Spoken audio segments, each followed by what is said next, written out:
Amitabha, the novice. Charaka, the novice, lived with his brethren in peace, and his senior, the venerable Subhuti, was proud of his learned disciple, for he was patient, docile, modest, earnest, and intelligent, and provided all these good qualities by an abnormally rapid progress. He learned the sutras perfectly and soon knew them better than his teacher. He had a sonorous voice, and it was a pleasure to hear him recite the sacred formulas or chant the verses proclaiming the glorious doctrine of the Blessed One. To all appearances, the brotherhood had made a good acquisition, but if the venerable Subhuti could have looked into the heart of Charaka, he would have beheld a different state of things, for the soul of the novice was full of impatience, dissatisfaction, and excitement. The life of a monk was so different from what he had expected, and his dearest hopes found no fulfillment.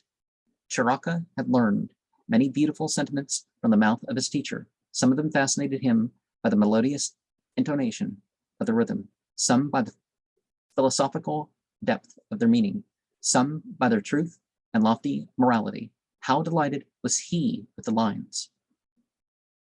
Earnestness leads to the state immortal. Thoughtless is dreary Yama's portal.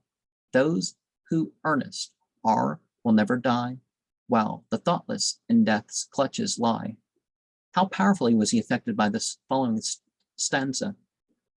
With goodness meet an evil deed, with loving kindness conquer wrath, with generosity quench greed, and lies by, walking in truth's path. But sometimes he was startled and had difficulty in understanding the sense. He wanted peace, not tranquilization. He wanted nirvana, its bliss, and its fullness, not extinction. And yet sometimes it seemed as if the absolute obliteration of his activity were expected of him. Only if, like a broken gong, thou utterest no sound, then hast thou reached nirvana, and the end of strife has found. Well,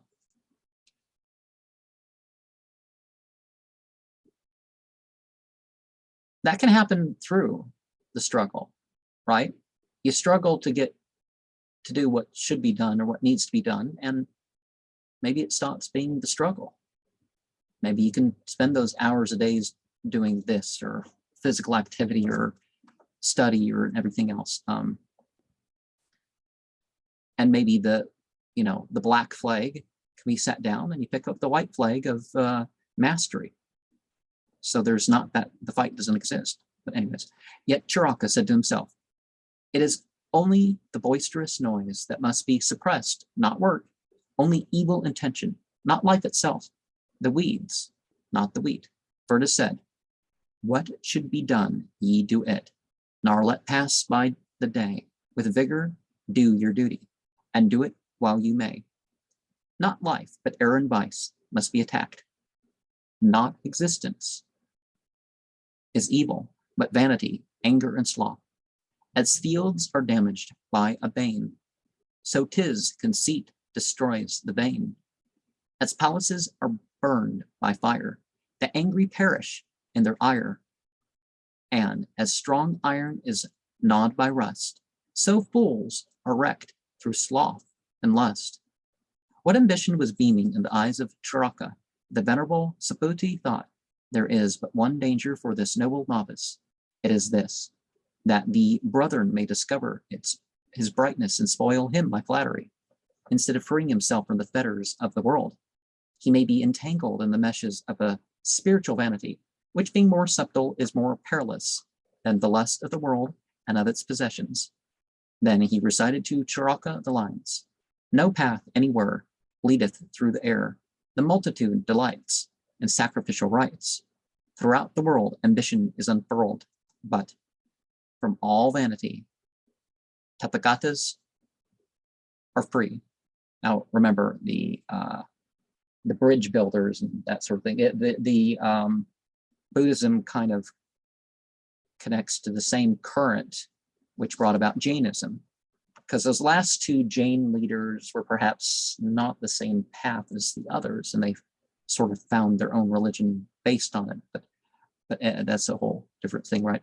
Charaka knew that there were fools among men considered saints who claimed to walk through the air, He was not credulous, but when told that to attempt the performance of supernatural deeds was vanity, his ambition revolted against the idea of setting limits to human invention.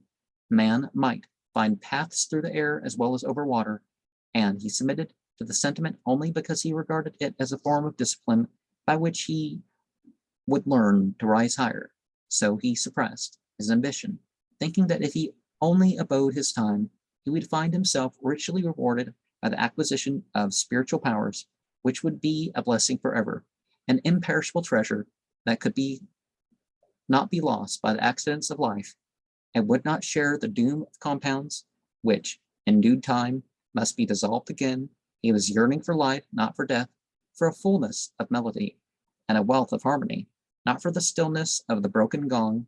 He had seen the world, and he knew life in all its phases.